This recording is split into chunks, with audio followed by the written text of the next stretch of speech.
The Workshop of Forgotten Melodies by Storyworms.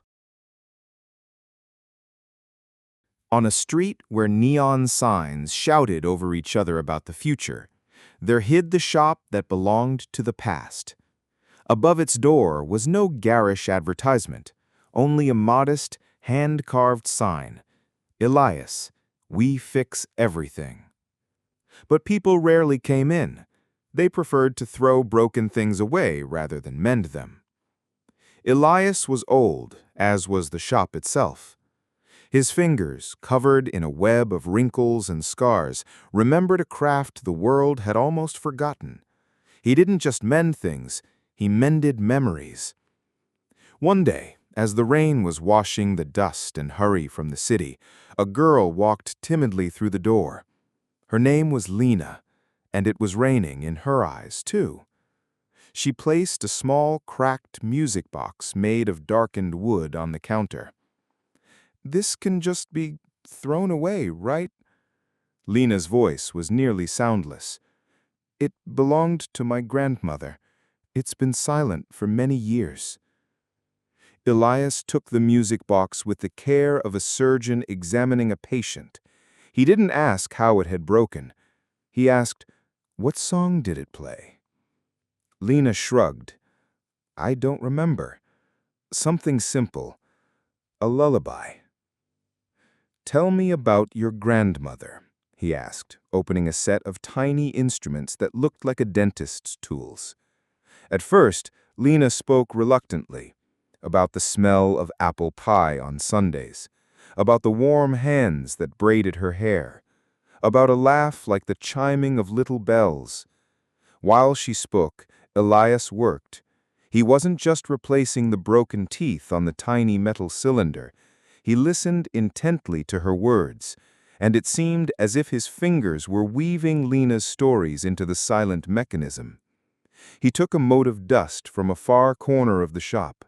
"This is for forgotten smiles." Added a tiny shaving from an old clock. "This is for time that has passed." And a drop of oil that smelled of thunderstorms. "And this is for the tears that needed to be shed." He worked in silence, and gradually the quiet in the shop ceased to be oppressive. It filled with the scent of wood, of metal, and of something else, as elusive as memory itself. "It's ready," Elias said at last, closing the lid. The music box looked the same as before, old, with the crack along its side. Lena took it disbelievingly. She turned the tiny key, not expecting to hear a thing. And the music poured out. It was a simple lullaby, but the melody sounded deeper than any music she had ever heard before. In its notes, Lena heard more than just sounds. She heard her grandmother's laugh. She felt the warmth of her hands and breathed in the scent of apple pie. The crack on the music box no longer seemed like an ugly scar. It was part of the story, a wrinkle on a beloved face. Tears welled in Lena's eyes again, but this time they were not tears of loss. They were tears of gratitude. "How much do I owe you?" she whispered, clutching the music box to her heart. Elias smiled, and the wrinkles by his eyes formed into kind rays. "You have already paid, with memories." Lena walked out of the shop back into the rain, but now it seemed refreshing. She wasn't carrying just a mended object in her hands. She was carrying her past, healed and able to sing once more.